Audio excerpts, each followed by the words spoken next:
तो उन दिनों में ये मोबाइल फोन किसी के पास था नहीं, और हमारे जो यूनिट था वो कई जगह पर फैला हुआ था। तो मुझे किसी से खबर मिला कि फलाने गांव में 4 उग्रवादी आए हैं। तो मैंने उस कंपनी कमांडर को खबर दिया कि फलाना गांव 4 उग्रवादी गो। ये सिर्फ प्लान था जाने का। ऑपरेशन लॉन्च हुआ।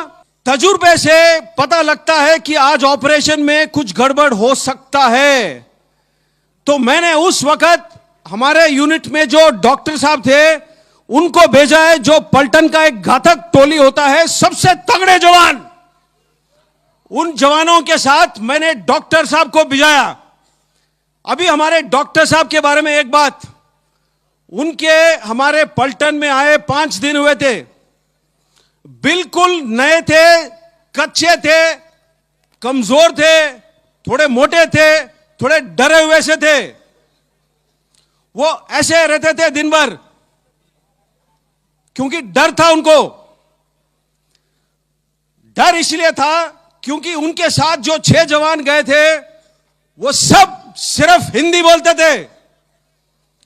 डॉक्टर साहब मेरी तरह मद्रासी थे, वो या तो सिर्फ कन्नड़ बोलते थे या तो इंग्लिश। हमारे जवान सिर्फ हिंदी बोलते थे। तो डॉक्टर साहब को डर था। दूसरा, जो मेरा मौजूदा पोजीशन था, वहां से जिस गांव में उग्रवादी थे 6 घंटे का पैदल का रास्ता था। हमें पहाड़ी के नीचे उतरना था, दूसरा पहाड़ी चढ़ना था, पहाड़ी फिर उतरना था, एक छोटा नदी पार करना था, और फिर आधे रिज के ऊपर गांव का फैलाव था। 6 घंटे लगते थे। तकरीबन 4:30 बजे मुझे खबर लगा, और वो खबर किसी भी लीडर को इससे ज्यादा दुख वाला खबर हो ही नहीं सकता है। खबर मुझे यह लगा कि साहब बंदे को गोली लग गई है। क्यों खराब लगता है? जो लीडर लायक है, जब उसके टीम में या उसके टोली में किसी को चोट लगता है या कोई घायल होता है, तो मेरे परिभाषा में वो लीडरशिप का फेलियर है। मुझे ये रैंक क्यों प्राप्त है? मुझे ये ओहदा क्यों प्राप्त है? आपको क्लास का मॉनिटर क्यों बनाया गया है? ताकि आप क्लास को, आप स्कूल को, पाठशाला का देखभाल कर सके। अगर मेरे नेतृत्व के दौरान और मेरे नेतृत्व में कोई शहीद या घायल होता है, तो हो सकता है वो मेरी लापरवाही हो, और वो लापरवाही फेलियर है। तो मुझे खबर लगा कि साहब बंदे को गोली लग गई है। मैंने हमारा जो क्विक रिएक्शन टीम होता है, QRT जो बोलते हैं, उसको लेकर के भाग के निकला वहां से। 9:30 बजे डॉक्टर साहब का हमारा जो रेडियो सेट होता है उसके ऊपर एक छोटा सा मैसेज आया कि साहब अंधेरा है, मुझे डर लग रहा है। अब आप लोग बोलोगे डर किस बात का लगता है? डर अंधेरे का लगता है। डर इस बात का लगता है कि आप जा रहे हो ऐसे इलाके में जहां पर बाकी जवानों को आप जानते नहीं हो। डर इस बात का लगता है कि शायद आप उस काम के काबिल ना हो जिसके लिए आपको भेजा गया है।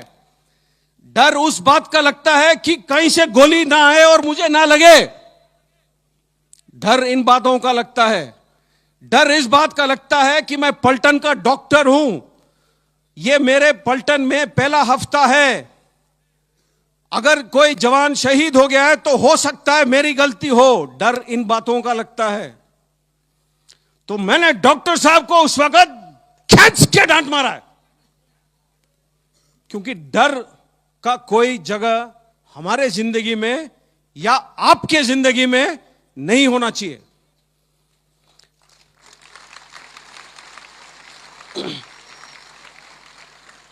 मैंने बोला मेरे को दोबारा कोई मैसेज नहीं चाहिए आपसे। तकरीबन 11:30 बजे डॉक्टर साहब का फिर मैसेज आया। बोला साहब मैं पहुंच गया हूं जवान के पास, लेकिन जहां भी काट रहा हूं वहां पर खून है। अब ये डॉक्टर साहब सिविल से आए थे, 5 दिन हुए थे, उन्होंने कभी किसी को गोली से जख्मी होते हुए नहीं देखा था। तो जब वर्दी काट रहे थे इंस्पेक्ट करने के लिए, तो सारा शरीर खून से लथपथ था। उनको आदत नहीं था इस बात का।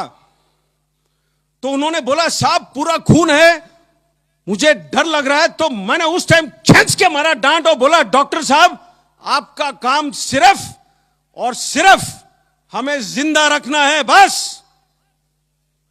यह जवान मर नहीं सकता है, इतना मैंने बोला है। और 5 मिनट के अंदर मैं भी डॉक्टर साहब के पास पहुंच गया। जैसे मैं डॉक्टर साहब के पास पहुंचा है, ट्र करके आवाज आया, AK-47 का फायरिंग का आवाज ऐसे ही होता है। आपको मालूम होना चाहिए कि मुझे 5 बार गोली लग चुका है।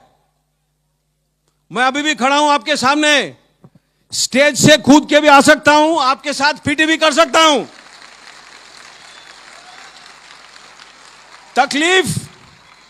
तकलीफ मुझे भी होता है, तकलीफ उन हर जवानों को होता है जिसको लगता है गोली। लेकिन मैंने बोला एक चीज है जो विज्ञान से ताकतवर है, दिल। उस दिल से चलता है यह फौज, और इस फौज से चलती है यह देश। तो यह याद रखना है आपने।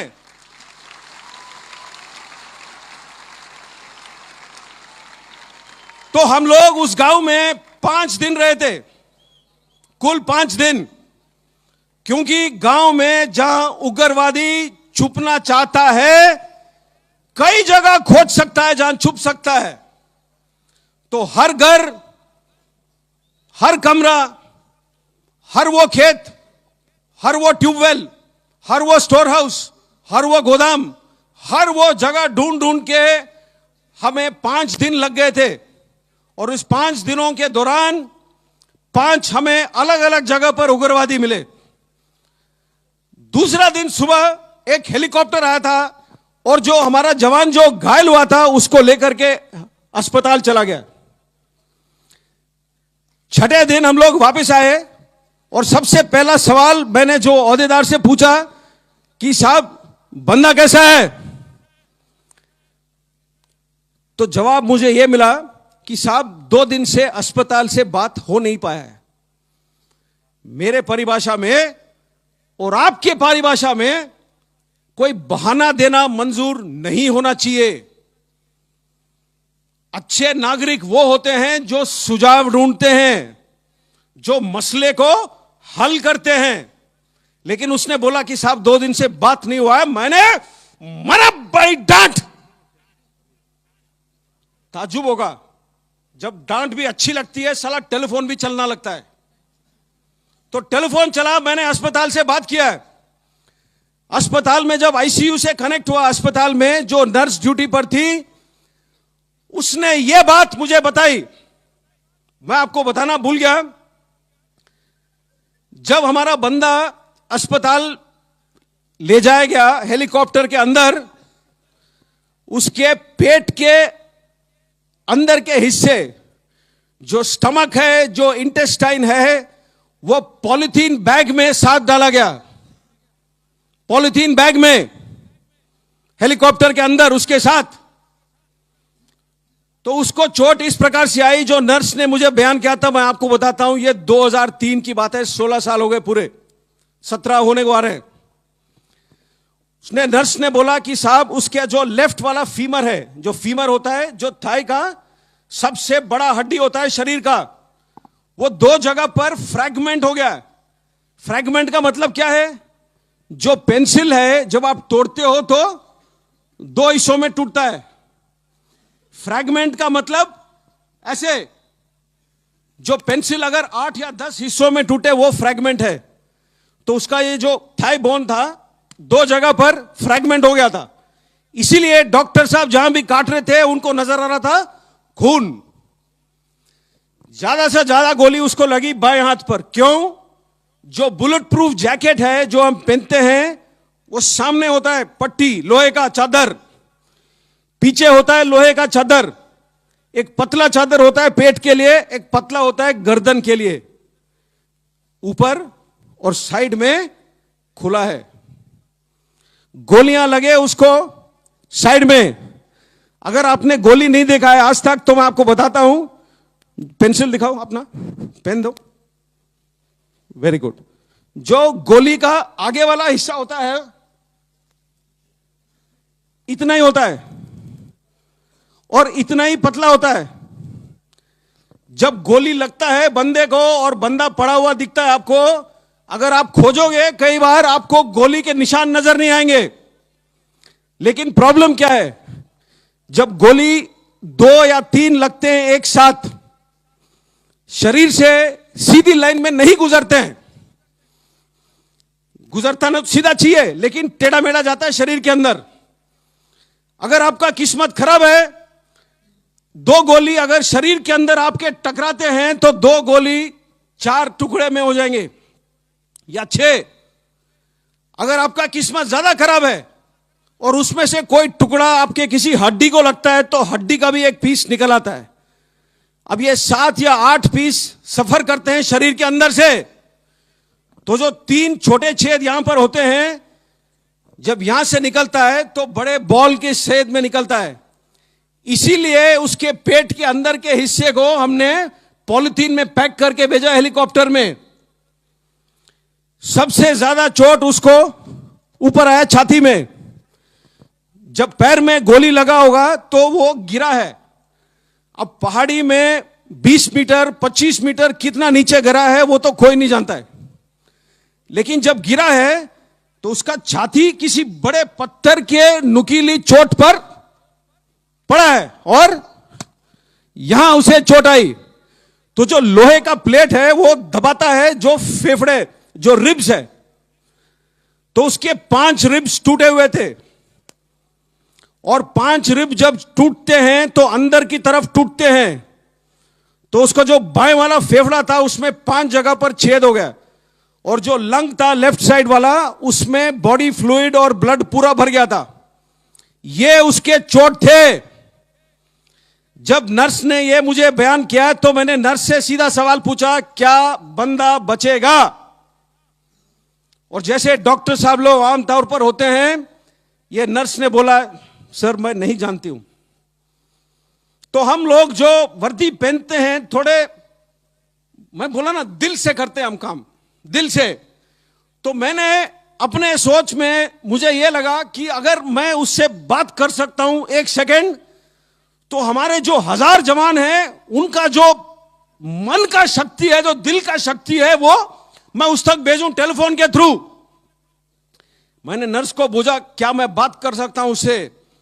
तो उसने बोला कि साहब 6 दिन हुए, इसने आज तक बात नहीं कही है। इसकी आंखें खुले तो है, लेकिन ये क्या सुन सकता है, क्या महसूस कर सकता है, क्या बोल सकता है, मैं नहीं जानती हूं। मैंने फिर भी बोला कि आप फोन का जो हैंडसेट है उसके पास रख सकते हो? तो उसने बोला हां। तो उसने फोन उसके हैंडसेट उसके कान के पास रखा, और मैंने उस टाइम उससे पूछा था, निम्बाराम उसका नाम है, वो सीकर डिस्ट्रिक्ट राजस्थान का है। मैं बोला, निम्बाराम क्या हाल है तेरे? 15 या 20 सेकंड गुजरे, कोई जवाब नहीं आया। मैंने सोचा शायद वो खत्म हो रहा है, शायद वो सुना ही नहीं मेरी बात, शायद वो बोल नहीं पा रहा है। मैं फोन रखने वाला ही था अपनी तरफ से, क्यों उस टाइम तक मेरा दिल पूरा ही टूट चुका था। फोन मैं रखने वाला ही था, एक बिल्कुल पतली सी आवाज में जवाब आया। इतना चोट खाने के बाद बिस्तरे पे पड़ा हुआ जवान पतला सा आवाज में बोलता है मेरे से कि साहब पेट में थोड़ी सी तकलीफ है। और फिर बाद में बोलता है,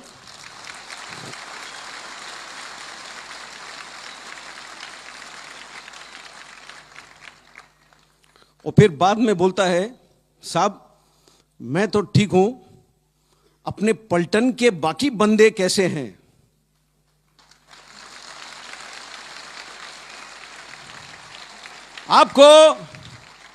आपको कहानी सुनना है तो कहानी ऐसे सुनो। कहानी सुनाना है तो कहानी ऐसे सुनाओ। जो जवान खुद मृत्यु के दरवाजे पर खड़ा है, वो मृत्यु के आंखों में आंख डाल करके खड़ा है उस वक्त, और वो सिर्फ सोच रहा है अपने टोली में बाकी बंदों के बारे में। यह होता है सेल्फलेसनेस, यह होता है किसी और को त्याग करने का काबिलियत। अगर आज के तारीख पे तिरंगा लहराता है गर्व से हवा में, ऐसे लोगों के वजह से लहराता है। यही वो सांस है जिससे ये देश जीता है, और इसी जवानों के वजह से मैं हमेशा कहता हूं, मुझे 5000 जन्म दे दो, मैं दोबारा यही वर्दी पहनूंगा।